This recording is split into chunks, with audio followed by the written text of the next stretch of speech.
It's no secret that Americans are more divided than ever. And it's not just over what policies will improve our great country. No, it's over whether America is great at all, whether America deserves our love. That's why Imprimis is so important. Imprimis looks at the issues of the day from a constitutional perspective, reminding citizens always of our great heritage of liberty. For more than 50 years, Imprimis has featured speeches from the smartest conservative thinkers and writers at Hillsdale events. These days, Hillsdale publishes people like Molly Hemingway, Andy Puzder, Harmeet Dillon, and Chris Rufo. Over 6.4 million American households and businesses receive Imprimis absolutely free. And I urge you to sign up for it today at no charge. To get your free lifetime subscription, go to hillsdale.edu/lifetime right now. Or text the word Imprimis to 71844 and we'll send you a link to sign up for your free lifetime subscription. That's IMPRIMIS to 71844.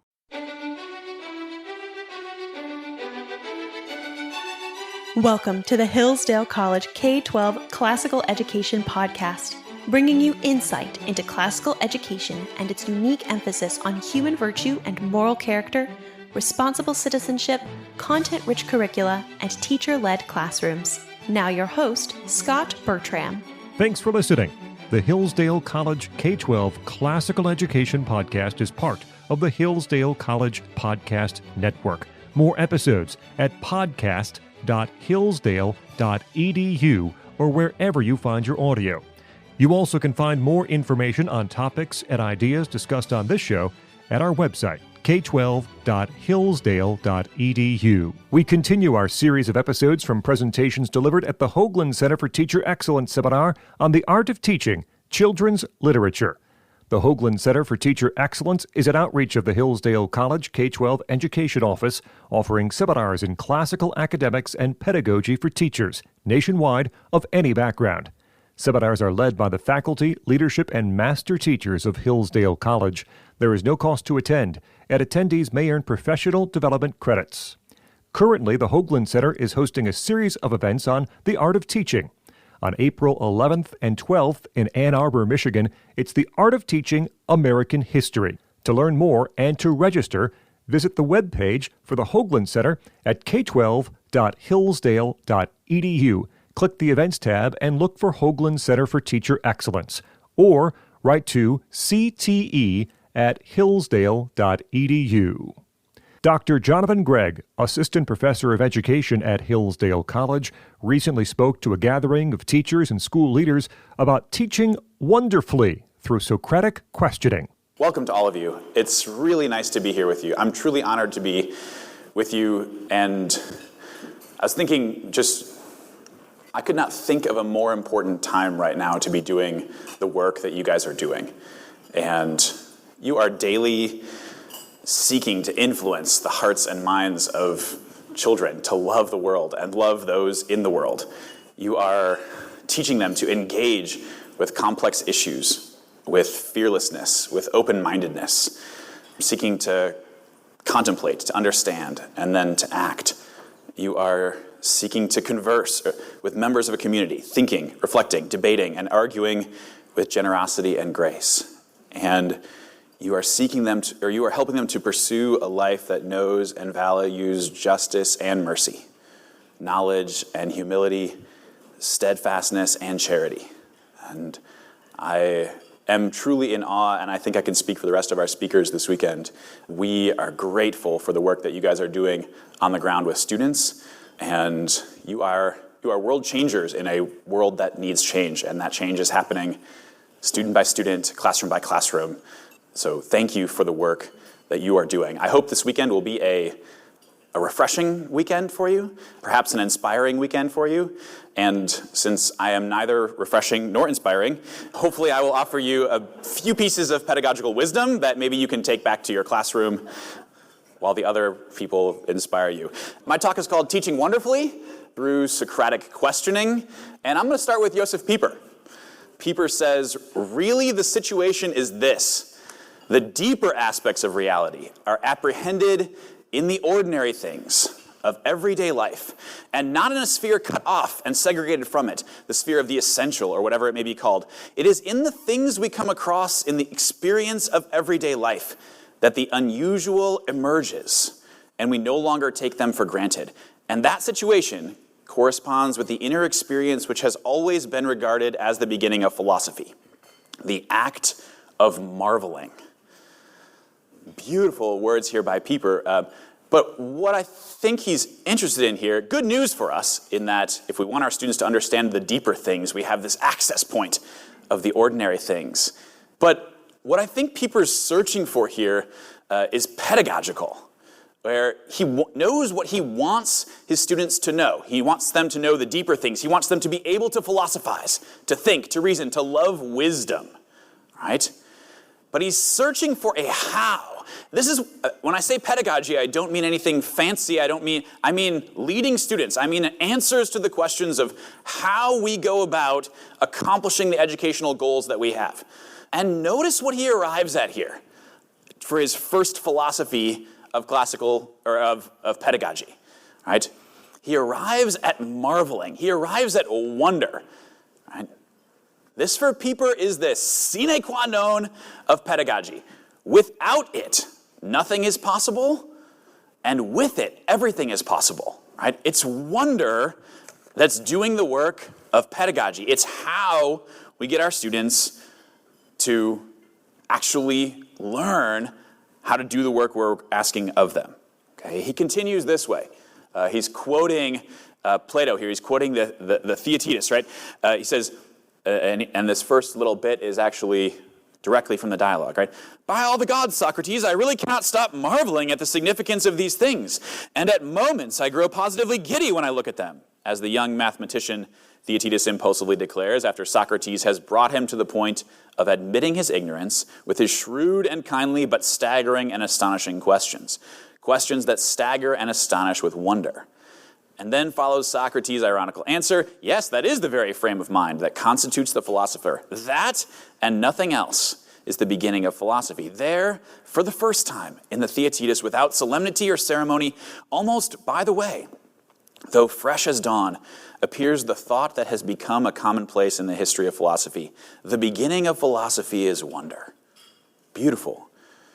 But I can't just stand up here and say, go get your kids to wonder. That's not actually that helpful of advice, right?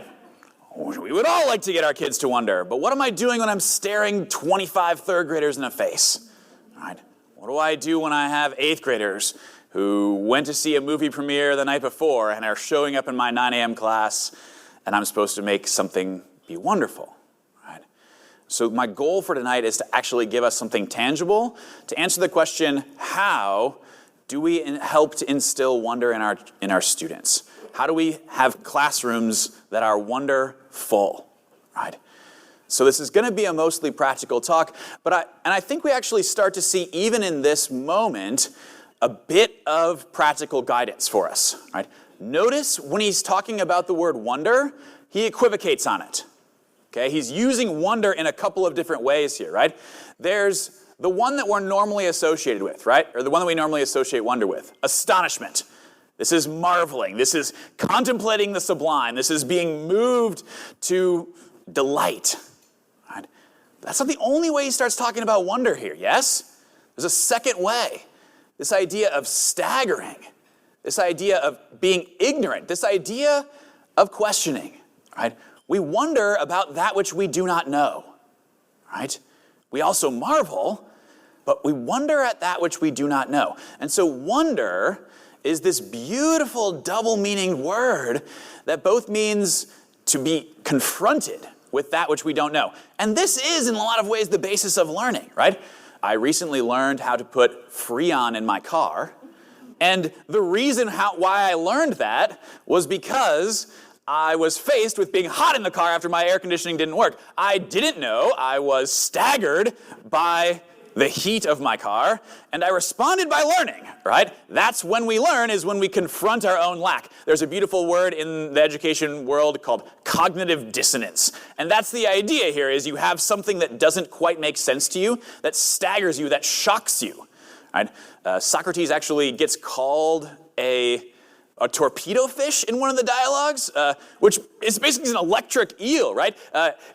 Whose goal is to shock, right? And so in some ways, that's our role as a teacher, is not, if we're going to get at this astonishing wonder, we need to do something that's shocking, right? There has to be that half of wonder as well. Pieper continues here, yes? Wonder does not make a man able.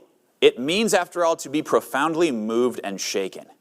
And those who undertake to live under the sign and constellation wonder must certainly be prepared to find themselves lost at times in the ordinary workaday world.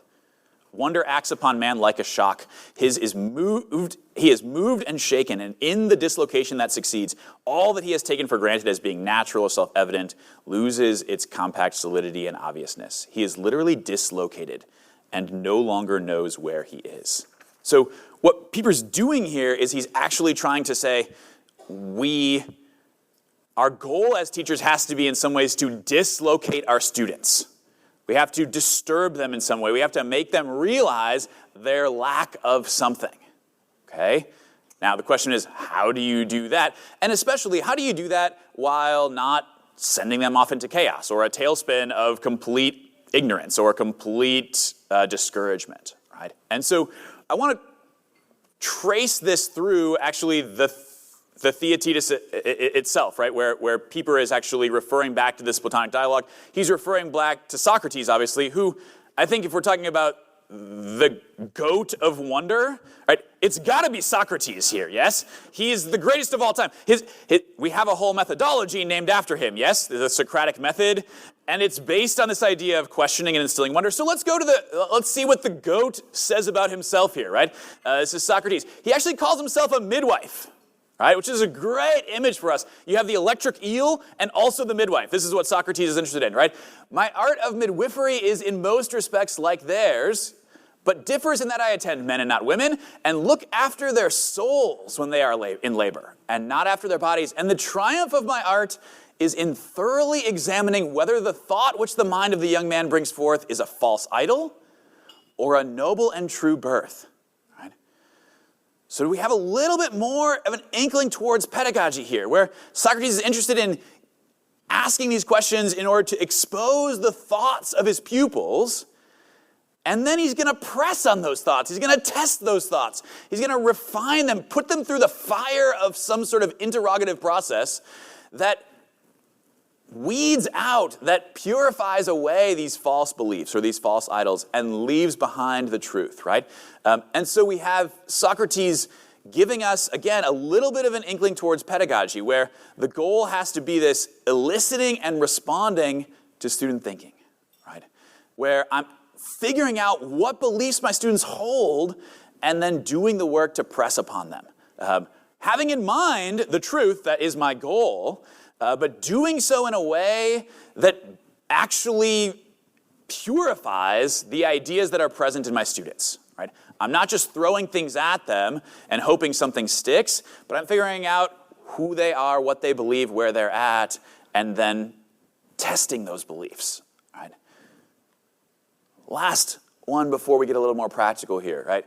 Socrates says, "Come then to me, who am a midwife's son and myself a midwife, and do your best to answer the questions which I ask you.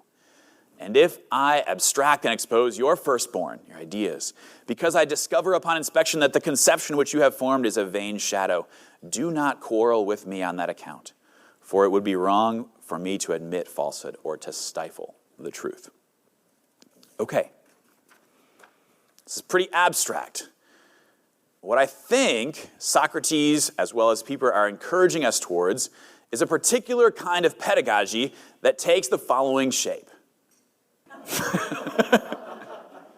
And there you have it, Socratic pedagogy. No, it needs some labels, certainly, it needs some labels. So this is a shape that I'm hoping will find some relevance in your classroom, but it looks like this. You have this lightning bolt at the beginning, which is an opening question. It's a disturbing question. It's supposed to imagine yourself as teaching as Zeus here, right? And you are jumping in the middle of the classroom and throwing a lightning bolt down, right? That scatters the students, right? Because this blue line, these are student responses. And so I'm intentionally provoking multiple student responses that are diverse. Some of them look to be somewhat aimed towards the truth here. Some of them are pretty far afield, right? But the idea is I've provoked some response. I'm trafficking in wonder here. I'm beginning by disturbing where they are at. I'm beginning by saying, have an idea, and it's not going to be most of the time a good one, or it's going to be one that needs refining, right? And so this is a pedagogy that then begins in wonder, right? In this kind of, that I'm interested in having these student responses. Then what I have here, right, is I have a set of follow-up questions. This is what the essence of the heart of Socratic pedagogy here is. I'm taking those student ideas and I'm pressing upon them. I'm testing them. I'm asking them why they think what they do. I'm asking them to explain their reasoning. I'm asking them, have you thought about this? What about this? How does that work with your belief? Et cetera, et cetera, et cetera, where I'm pressing upon them, where what I'm interested in is the truth here, right? Where I am interested in them walking away with something, right? I have this in mind ahead of time. They do not, right? But I want them to be with me in the process of discovering this truth, right? Finally, we have this idea that we often use of examples or practice or applications where I'm taking the truth and I'm running with it in some direction, where I might have them repeat something, memorize something, practice something that we have learned. But the goal is that I'm not starting here. And what the goal is at the very end is to be moved or to wonder. That, again, is going to lead me back to a new set of questions, where now that they've figured out something, understood something, re-grounded, re-rooted themselves, right? Because what we have here is an uprooting, in some ways, of their currently held beliefs. And this is a re-rooting, a re-grounding. And so from that moment, you are now more firmly rooted and more able to explore a new idea, right? Or a new question. One of the reasons why I know this pedagogical shape is attractive is because you see it in part in a lot of classrooms around you, right? I think in most progressive, ideologically minded schools, you see this first part, where I want students to have an activity or an experience or something that gives them the agency to have lots of thoughts on their own. Right? But what progressive schools often miss is that there is some sort of truth that I would aim at, and that the job of the teacher is to refine student thinking. Right? Progressive schools, all we want to do is empower students to think whatever they want to think. Right? And so you have this top half of progressive pedagogy that I think we see in a lot of schools that are specifically interested in student empowerment here, right? But don't have a vision for actual truth, right? We also have what you can call dogmatic pedagogy here, which we see in a number of other schools, right? Where it's, here's the truth, deal with it, right? Imagining you're cooking a Thanksgiving dinner, right? Progressive pedagogy says, here's the credit card, go to the store, cook what you want, right? Dogmatic pedagogy says, let me take all the things, put them in a blender, push puree, and hand you a smoothie that's already ground up and ready for you to drink, right? But somewhere in the middle, right, this combination of forces actually has some pedagogical fruit where we can value both student ideas, right, as well as the truth, right? And that I care about eliciting responses from my students, but I also care about not all those responses are going to be good. And I can ask them questions that are going to push them towards it. Okay? Somewhere in the middle between these two extremes, we find actually a vision for pedagogy. So, this is an abstract chart. Let me try a lesson on you. All right? I'm going to do this with first grade math. So if I can do this with first grade math, you can do it with whatever you're teaching, right? Because I guarantee you, first grade math is the hardest thing to put wonder in. Guaranteed, okay? So I'm teaching day 1 of multiplication. This is the first time. Here's how we normally teach multiplication. Tell me if this is familiar. All right, kids, today we're going to learn about multiplication. Can you guys say that word? Multiplication. Excellent. It's a long word, but multiplication, guys, is repeated addition. You guys say that with me? Multiplication is repeated addition. So what we have here is if I have something like 5 plus 5 plus 5, I can rewrite this as 3x 5. And that x is going to be our symbol for multiplication. And what the 3 is going to mean is how many groups we have, and what the 5 will mean is how many are going to be in each group. Can you guys figure out with me what 3x, and we say the word times there, 3 times 5 is going to equal, guys count with me, 5, 10, 15. That's right, and 3 times 5 is going to equal 15. Okay, so that's how we normally teach things. It begins here, yes? Right? I've already handed you the truth, and you get to deal with it. You don't know where it comes from. It feels like magic, right? Because in part it is magic, right? It's wizardry, right? And your job as a student is just to sit passively, bring your information in, regurgitate it out on an exam, and that's how we know the good students, right? The ones who can just accept almost blindly the truth that you're handing to them. Okay, so let me try it a different way. All right, guys, today I've got a question for you. Which of these two problems is harder?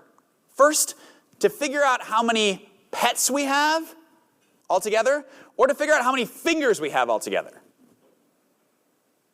All right, you guys are being horrible first graders because I have a first grader, and they are both opinionated and thoughtless. All right, this is what we can count. That's what you can count on for first graders. They are going to be those things, yes? So, fingers, pets, fingers, pets. Okay, and now I have this easy, right? Right? Why do you think fingers? Why do you think pets? I'm following up already. All right, let's do the pets one. What do we need to figure out the pets? We need to go around. Okay, so let's do it. I would actually do this, right? How many pets do you have? How many pets do you have? How many pets do you have? One. How many pets do you have? Does my little brother count? But this is what you want as a teacher, right? You want the drama. You want those questions. That's fun as a teacher. It's no fun to just be like, let's learn multiplication today, kids, right? And so what we'll do is we'll add up all the pets, and we'll figure it out. Now let's do the fingers problem, right? What do we need to figure out how many fingers we have as a class? How many fingers do you have? We can do the same thing. How many fingers do you have? How many fingers do you have? I have 8. 2 of them are thumbs, right? First graders, again, right? You guys are bad first graders. But again, this is the fun part. And then I can ask the question, do I need to ask everyone? And they can say no. And I can say, why not? And they can say, because everyone has the same amount of fingers. Say, okay, well, what do we need to know to solve the problem? And they can say, we need to know 2 things. We need to know, what are the 2 things? How many children are in the room, right? And how many fingers one person has, right? Which is the very 2 things of multiplication, groups and number in each group. And what they've done is had ideas. I've pressed on these. Notice my teacher voice, I haven't said a statement yet, right? I've said only questions. And I've pressed on those things until we've arrived at the fact at multiplication, right? It's the same thing that I want to teach them. I'm still going to walk away and give them the same homework assignment of 3 times 5, right? We're still going to get there. But I've done it in a way that begins with wonder. It begins with like, oh, wow, that's a question I've never heard before. Fingers or pets? I have no idea. Let's think about this. Let's have opinions.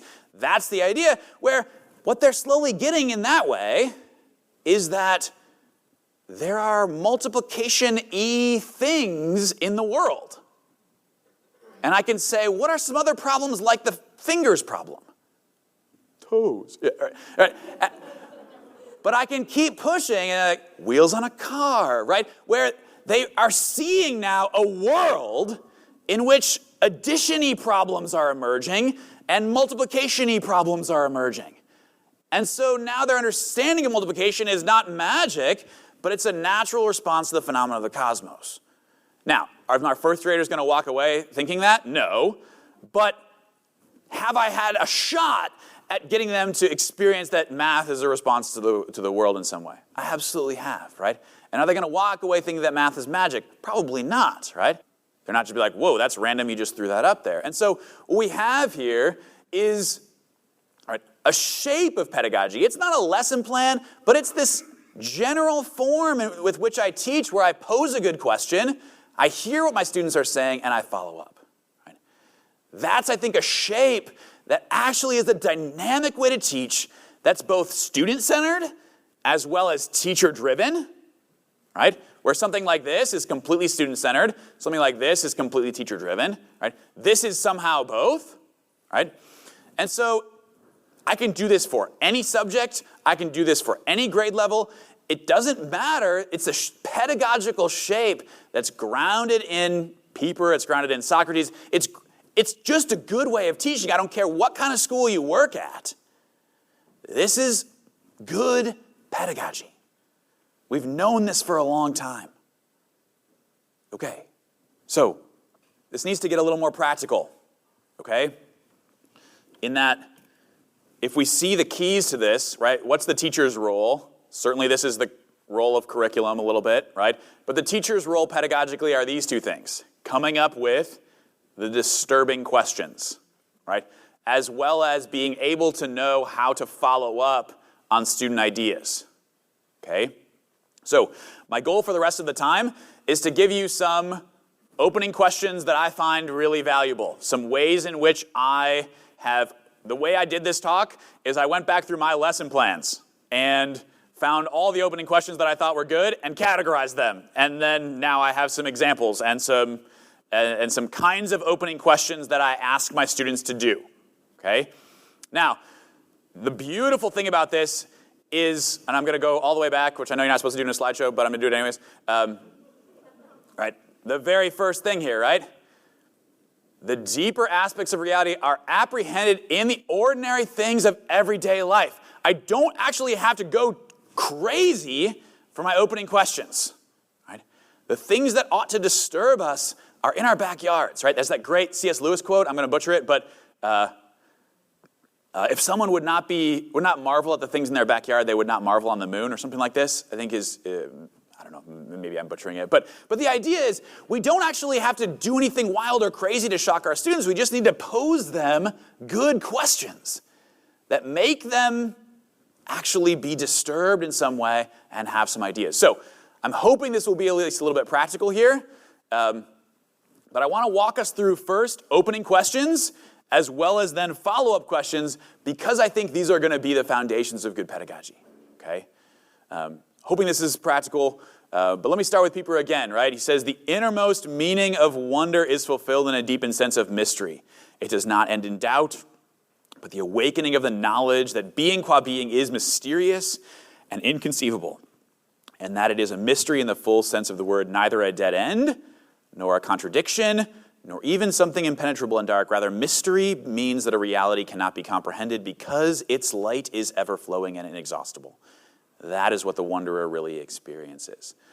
This is hard as a teacher, right? How do we view mystery as a teacher? Often we view mysteries as a thing to be cleared up, right?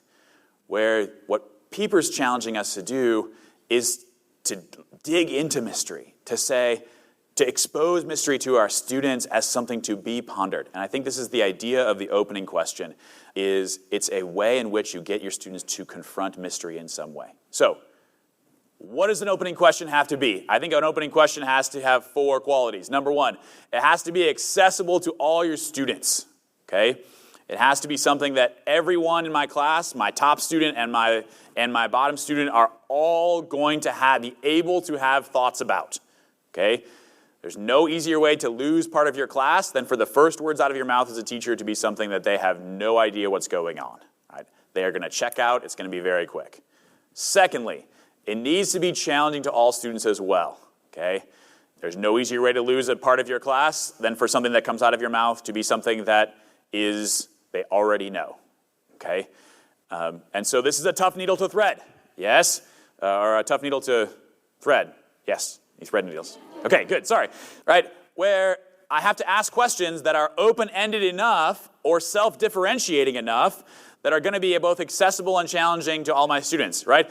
Which is easier, fingers or pets? No one knows the answer to that question, but everyone can have opinions about it, right? That's the needle we want to thread. That's the balance we have to walk with these types of questions. Thirdly, it needs to provoke multiple thoughtful and student responses.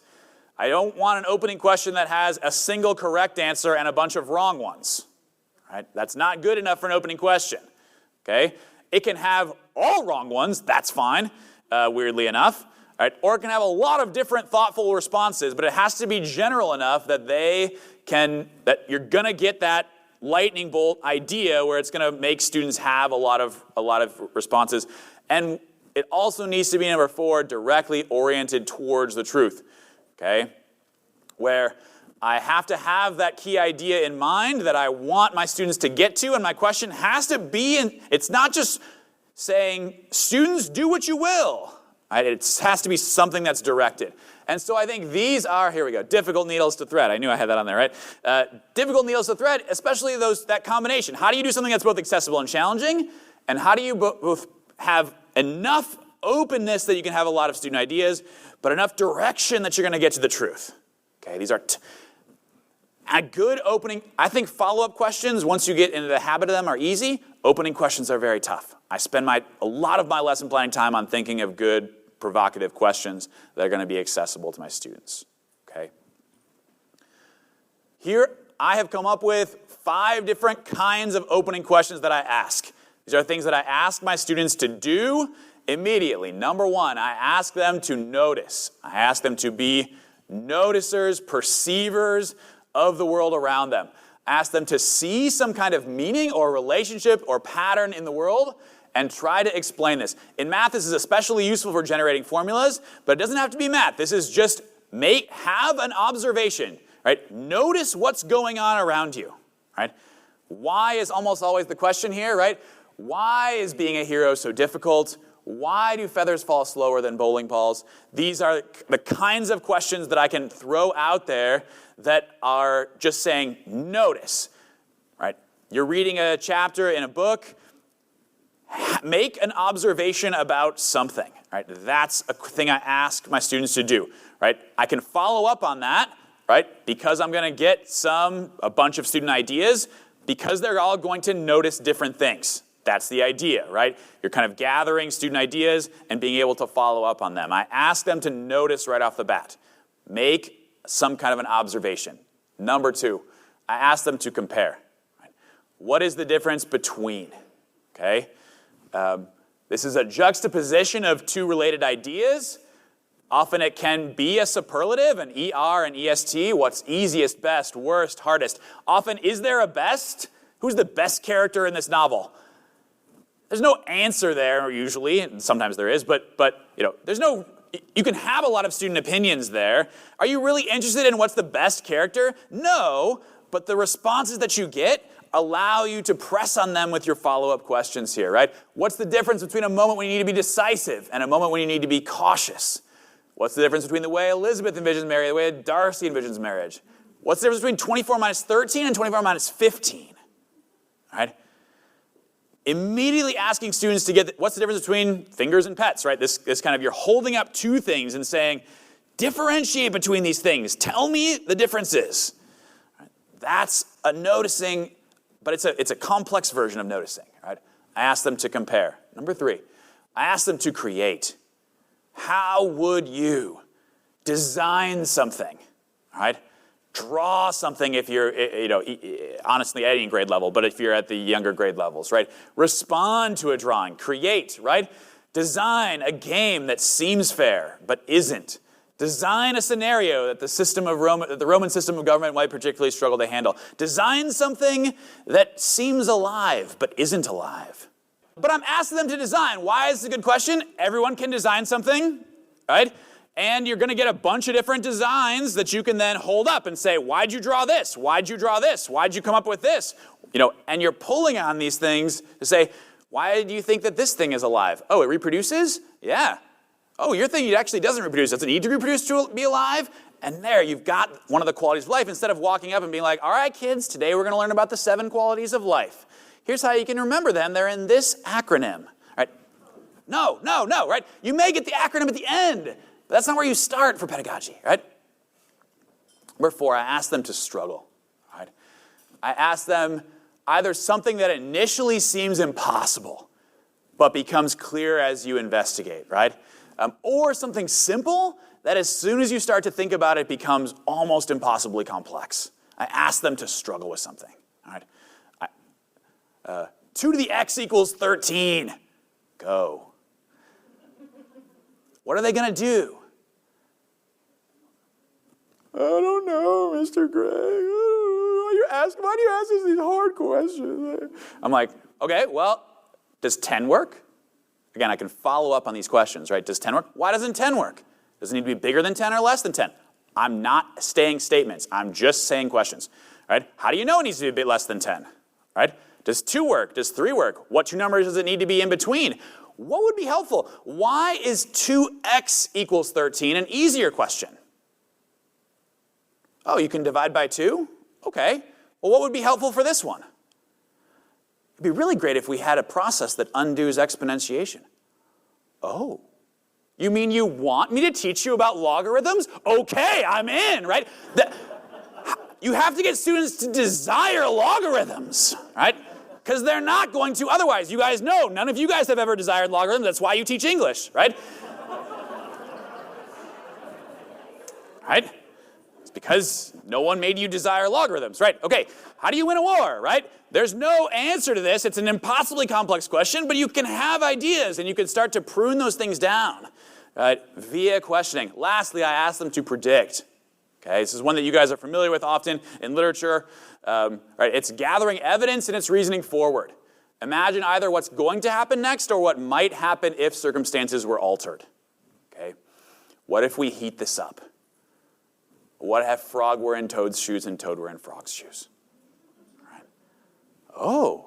Yeah, the what if, the questions, these prediction types of questions, right, allow students to be, to have to use their imaginations going forward. And again, all of these things are accessible to all our students, and yet there's no immediate one right answer. Okay. Follow-up questions. Notice what's happening here for Socrates. Once more then, Theaetetus, I repeat my old question, what is knowledge? That's the topic of the dialogue. And do not say that you cannot tell, but quit yourself like a man, and by the help of God you will be able to tell. At any rate, Socrates, after such an exhortation, I should be ashamed of not trying to do my best. Now he who perceives what he knows, and as far as I can see at present, knowledge is perception. Bravely said, my boy, this is the way in which you should express your opinion. And now let us examine together this conception of yours, and see whether it is a true birth or a mere wind egg. Right? Let us examine together. This is the idea of follow-up questions. Follow-up questions look like this. Right? They begin with the teacher prompting student thinking. That's the opening question. You get student responses, and then you ask a follow-up question. That is the idea. You have to elicit in order to ask a follow-up question. Elicit and response. Elicit and response is the idea here. You can't start to ask follow-up questions unless you are actually getting students to have initial thoughts. That's the idea. Why are follow-up questions important? Number 1, it helps students synthesize or make sense of their experience. Number 2, it allows us to dwell on meaningful things and ideas, right? When you get a student to say something, and then you can ask another question about that thing. You can press on that thinking. You dwell in something. How often do you guys want your classes to dwell? Questions are the way we do that, right? Number 3, it probes into the reasons for truths and not just the truths themselves, right? That you need to know both what something is, but also why. That you be able to explain the thing that you think you know.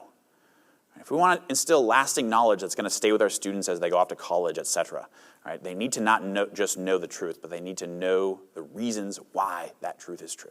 Right? Number 4, it challenges students to provide explanations that go beyond one-word answers. And number 5, I think it's key to rope in struggling students, where I can ask a very accessible question to everyone and then follow up on that question. And I can pick students that I know can answer an easier question, and then I can actually go and involve them in my classroom via this sort of hook, and then follow up on it. Situations for follow-up questions. So silence, I think, is an important one for a follow-up question. If I ask an initial question and I get silence, or I get one hand in the air, what's the worst thing you can do as a teacher in that moment? Hand them the answer or call on that one student. Because your students learn that now I don't have to actually do the thinking. Right? Silence requires another question. We respond to silence with questions as teachers. Number 2, a wrong answer. What's, again, the worst thing you can do with a wrong answer? Tell them the right answer. Right? There's no learning that happens there. Right? Ask a question instead. It's very difficult as a teacher to do this. Right? Because you don't want to just be like, try again, or how about you instead? Again, not pedagogically fruitful responses. Number 3, a correct answer. Sure. Probe deeper. Number 4, a question. Right? So again, this is a very tough one as a teacher to respond to a question with a question. And I don't mean just a trivial question like, well, what do you think? Right? That's not good pedagogy either. But how to take a student question, reframe it, clarify it, and pose it back. That's what I mean when I talk about a follow-up question. Every situation can have a follow-up question. The only 2 things that should stand in your way are time and exhaustion. These are real things, right? You don't want to exhaust things and you only have a limited time. Those are real things. But I can respond to everything with a question. Types of follow-up questions. Number 1, pressing for explanation. So I'm kind of thinking along the lines here. Right, I've got 4 situations. I've got 4 types of questions as well here. Right? So I can ask them to explain. Right? What are the reasons why you said what you said? Number 2, comparison. Right? Juxtapose that idea with another idea. Right? Take something and press on it by saying, well, what about this? How does this also factor in? Right? Or take 2 student ideas and say, how do these things work together? It's a juxtaposition. Number 3, a hook. Right? Asking a basic question and then using that as a launching forward into a deeper question. And number 4, a ramification question. Right? Probing the implications of a response. Right? Say, why does this matter? Right? Okay, so what I have here is an example of 16 follow-up questions. There are more than this, but these are the different kinds of things you might ask. Right? When you respond, when you get a... Now, are you going to walk around with this chart on your clipboard as a teacher? No, right? This is not how... okay, I think that was a correct answer, and I'm going to do a hook, so this... Right? No, that's not how we do things, right? It's going to become natural, right? But the idea is you're taking a response and probing it. You're taking a response, and all of these questions will work, right? These, even just like a correct answer, and then you're comparing, right? Nice. And what if it were a little bit different, right? Why does that make sense? How would an answer to your question have to start, right? Is there anything at all you could tell me about this, right? How's this question different than this question? Why could you guys answer this one, but you're silent at this one? Right? That's the kind of thing, these are the kind of questions that we need to operate with in our classroom. It's not, I'm overthinking this. Don't overthink it in your classroom, right? But just know that all the situations can be responded to with a question. And if you don't know these questions, just say, you can ask why, or how did you know? Those are always going to be good questions. Right? But what they're going to do is get you in the habit of looking to interrogate student responses. Right? Looking to ask them good questions and then following up on those responses. Right? A student response is gold. Right? Especially if you teach middle school, right? Those kids, when you get them to say something, like, you've got to treasure that thing, you've got to affirm it, and you have to run with it, right? Okay, some of the best follow-up questions, right? What do you notice? What could we try? Why is this difficult? How is this different? How'd you figure it out? What was the key? What was your strategy? Do you think this always works? These types of things, right, always are just good ways to follow up on student thinking. Oh, what if it were a little bit different? Not as good questions. Yeah, I've sent a couple of these already, but does anyone have any questions? Never going to get any good answers from that. No good. Not a good question. Not a good question to ask a teacher. Who can restate this answer in their own words? Not as good. It's just not, I don't find you get any pedagogical meat out of that, right? Okay. How does that make you feel? What do you guys think about that, right? Not as good. And then not asking questions, right? But I think most follow-up questions are okay. I don't think it's that hard once you get habituated to that kind of thing. If you're asking a good opening question, right, you have these ideas and it flows naturally, right? How'd you arrive at that? Why do you think that, right? What if it were a little bit different? What do we need to know for that? These types of things, once you start, this is the thing that transformed my own teaching, is my willingness to do this type of thing, to see every student response as an opportunity, right, for questioning. A few takeaways from the talk, and then I'll open it up for some questions here. Number one, a deeply rooted understanding of and love of the truth requires an exploration of the mystery that surrounds it. Right? We don't just want students to encounter the truth or to be handed the truth. We want them to understand it, and we want them to love it. And that requires not just handing it on a silver platter, but it requires you to actually explore the mystery out of which that truth emerges. Okay? Number two, questions, both opening and follow-up, are the single most important thing that distinguishes a wonder-based pedagogy. If you're interested in instilling wonder in your students, you have to be willing to ask the questions. It's harder as a teacher. It's harder pedagogy. It's more difficult to walk in with questions than it is to walk in with statements. Right? I can plan statements. I can't plan responses to questions. It requires me to have a depth of knowledge, and it requires me to take some risks as a teacher. Right? I don't know what my students are going to respond. Okay? And I have to be prepared for a lot of different things. But it's also fun, and it's also just good learning. Right? I want to hear my students thinking. I want to hear their thoughts. I want to write down their crazy thoughts in my little notebook that says crazy student thoughts. Keep a notebook if you don't. Right? But if we're going to have a pedagogy of wonder, you can't just be like, I hope my kids have wonder. You actually have to do the work to ask the questions if you're going to do this, right? That's what the Socratic method is. It's not fancy. You don't have to put on a toga, but you do have to center your pedagogy around questions. Number three, remember your teaching priorities, right? What you are actually interested in developing in students, wisdom, thoughtfulness, conversation, etc., are all more important than getting through the material. Now, I'm not saying you should just punt all the material, right?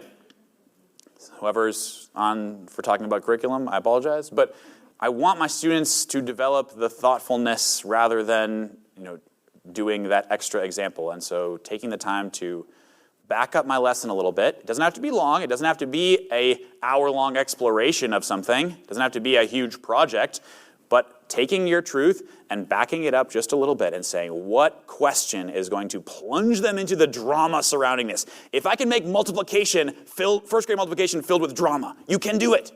There's drama to be found in anything worth learning. You got to hit on that. You got to figure out what that is and ask that question. Arrive at the truth. Arrive at the truth. Number four, this is going to require some perseverance. Okay? You are going to struggle, especially with opening questions.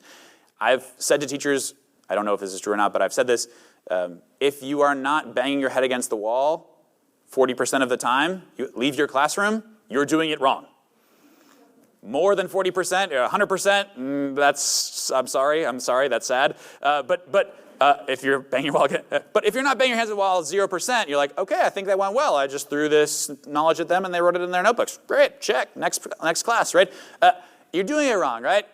An opening question is a risk. You don't know what your students are going to respond. I've walked out of class and been like, well, that didn't work.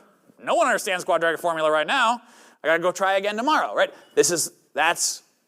It's part of being a teacher, right? It requires some sort of perseverance. It requires you to get up the next day and say, well, that question didn't work. I'm crossing it off for next year, and I'm trying something next.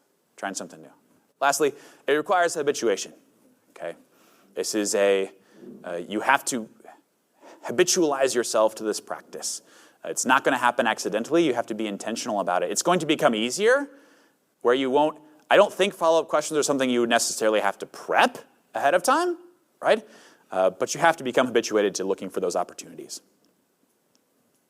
Let me finish with Pieper here.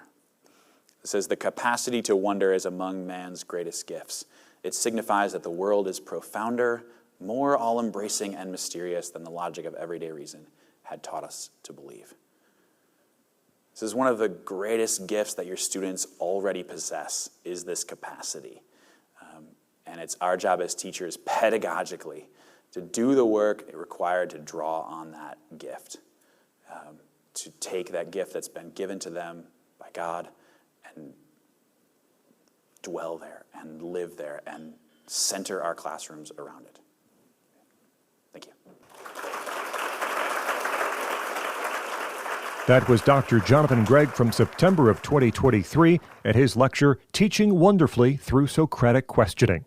A reminder, on April 11th and 12th of 2024 in Ann Arbor, Michigan, the Hoogland Center for Teacher Excellence is hosting the Art of Teaching American History. To learn more and to register, go to k12.hillsdale.edu, click the Events tab, and look for Hoogland Center for Teacher Excellence, or write to cte@hillsdale.edu. I'm Scot Bertram. We invite you to like us on Facebook. Search for Hillsdale College K-12 Classical Education. You also can follow us on Instagram at Hillsdale_K-12. Hillsdale_K-12 on Instagram. Thank you for listening to the Hillsdale College K-12 Classical Education Podcast, part of the Hillsdale College Podcast Network. More episodes at podcast.hillsdale.edu or wherever you find your audio.